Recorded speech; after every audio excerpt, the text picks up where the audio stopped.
Welcome to Create a Life That Is Beautiful TV. I'm Letitia Ringe, your life, purpose and creativity coach. And today I'm answering the question, help, I can't get anything done. Thank you for asking me this question. I'm so honored to answer this because this is something that I struggled with for so much of my life. I have been one of those procrastinators, perfectionists. Basically, I was just afraid of being judged, of not being good enough, of not being worthy enough, all those really annoying thoughts that stop so many of us from actually standing up into the person and also to the work that we're here to do, to how we're meant to contribute to the world. So today I'm going to share with you one of my all-time favorite mantras that really allowed me to stop being so hard on myself and to actually move forward. Because one of the best ways to move forward, to gain progress, to refine our skills, to get better at what we're doing or what we want to get better at doing, is to actually get started. So it's to be in momentum, to be taking action. But if we're so hard on ourselves and we're not even getting started, or perhaps we might start and then quit too soon, we're not getting the benefit of our action because we're not learning about how we can improve. We're not getting into, the swing of things so that we're actually finding it easier to take the action to create whatever it is that we're trying to create or get started. First of all, I just want to ask if this is you. Are you someone who finds that you're super critical of yourself, which means that maybe you've had these projects in your mind, or maybe it's a business and you've really wanted to get started for a long time. It's been in the back of your head, but you always seem to come up with excuses about why now isn't the right time. Or are you someone who every single time you get started on something, you feel like, this is just not good enough. So you stop very quickly before you even have a chance to maybe actually put it out there for other people to see, or maybe before you've even got a chance to improve or get better. Is that you? Or are you someone who gets right to the end of a project and then you give it up? Or right before you're about to launch something, maybe it's a product, maybe it's a service, maybe it's a website, maybe it's a social media channel, maybe it's a YouTube video. So you create it and then you get to the point of actually being about to launch it and you decide that, this is just not good enough. I couldn't possibly put this out there. Or maybe you get sick, maybe you're suddenly so overwhelmed with fatigue and tired. Or maybe you pick a fight with your partner, or anything, but what the point of it is that you don't put out whatever it is that you created. So if wherever you are on this spectrum of being someone who can't even start, someone who starts and then gives up quickly, someone who starts a project and then never gets to actually launch it, or perhaps someone who launches something and then is so critical of themselves, you just give up, or you decide that, okay, this just isn't for me. Whoever you are, can you see that throughout this, the reasons that have stopped you are all due to fear? Fear of not being good enough, fear of not being worthy enough, fear of how other people will judge you, fear of how you will judge you. Fear, fear, fear, fear. What's fear is fear, whether it's coming from within, whether it's coming from what you think other people are going to say about you. Regardless, it's all fear. And perfectionism and procrastination are forms of fear. It's all one and the same. In fact, almost anything that's stopping us from doing anything is all about fear. So I think what we need to start thinking is, are we expecting too much from ourselves? Are we expecting too much from ourselves to be perfect? That sounds like a pretty onerous expectation to have, doesn't it? I mean, I just feel weighed down at the thought of it right now. Okay, so I was in your shoes. During school, I often left things to the last minute because I wanted to know absolutely everything on the topic before I would start creating. And then I'd self-sabotage my success because I'd be leaving the actual writing and refinement to the last minute, so I wouldn't have enough time to go through all of those motions. During university, I was even worse. It was another level of perfectionism and procrastination. I would often leave my assignments right to the last minute, all of my essays, but this is like even more last minute than during school.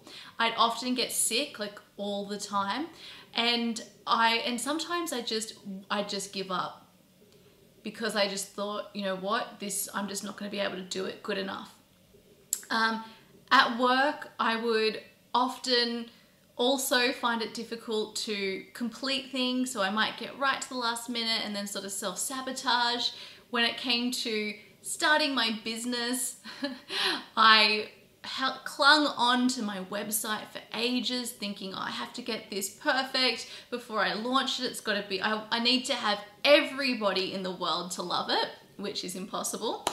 And so I set the bar really, really high. But now I've got a lot of stuff out there.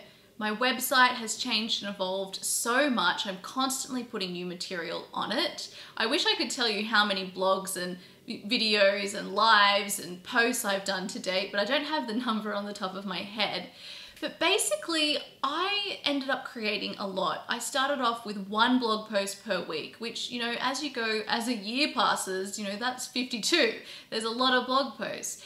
But so now I've got my videos I've been doing on this channel, I've got my blog posts, I've got my podcast, I've got my social media content, you know, my Instagram posts, the lives that I do, the stories that I do. And so basically I seem to have gotten over my procrastination and perfectionism problems. And it was all down to this one mantra that got me started. And I'm going to share that with you now. So the mantra is practice, not perfection. Practice, not perfection. Now, what this mantra means to me, that really just, you know how you just need to wait until you hear something and then it sparks, and then suddenly your whole life is changed and you've really shifted your perception. This is what this mantra did for me. And of course, there's been lots of other tools that have helped me along the way, but this is the one I always go back to. Because when we're striving to practice, that indicates to our brain that we're not striving to be the best at this. It means that failure is something that we're already starting to be okay with, because we're not trying to win. We're trying to practice. We're trying to get better. So we recognize where we're starting at. I'm starting here. So I don't have any expectations for myself because I'm right at the beginning. And then I'm going to keep practicing, which means that I can only get better and better and better and better. And then this is what leads us to really refining and perfecting and carving out our craft so that it is really, really wonderful. And we see those beautiful, gorgeous, you know, gems that we see from other people that we think, oh, we looked up to so much. We think, you're so amazing. How did you get there? They started exactly where you started. We all have to start from the beginning. And they practiced. They got better and better and better. And you see, what set me up for failure was that in high school, I would leave things to the last minute and then I would still do really well. I could have done a lot better, sure. But for me, I learnt the message that I would end up doing a good job. And as things got harder, it became harder to do a really good job. But what it didn't teach me was how to continually practice, to continually refine my skills and get better and better and better. So I sort of just stayed at the same level rather than really refining it and making it this beautiful crystal or gemstone that I could have, rather than refining my craft. So practice, not perfection. We are never striving for perfection. We are practicing. We are here to learn. We're here to try. We're here to fail, to learn. Failure is just a learning opportunity, always. So, my beautiful friend, no matter what it is that you've got in the back of your mind that you really want to get started on creating, and you've had a really hard time trying to get it done, use this mantra. I am practicing. I'm not perfect. We're not striving for perfection. You want to be someone who completes things, who tries things. You know, I'll give you another personal example. With this YouTube channel, I've just literally gone, okay, each week I'm doing 5 videos and I'm not going to prepare too much, but I'm going to review and learn and get better and better and better at doing it. So rather than setting myself up to have the best YouTube videos in the world, I'm just jotting down a couple of points that I want to talk about, sitting here and talking about it, sharing them, getting them out there. Then I'm having a look at what I did and how I think I could do better next time. And then I add that into my next lot of videos. And so I learn. And we get better and better and better naturally because of that. So start from where you are. Strive for practice, not perfection. And I can't wait to see what you create. Please share it in the comments below, whatever you're creating. We would love to support you. And if you love these videos, please make sure you give this one a big thumbs up. Make sure you're subscribed and turn the notifications on so that you are notified every time a new video comes out. And thank you so much for listening and being here. I really, from the bottom of my heart, can't wait to see what you launch. Okay, bye. It's all right.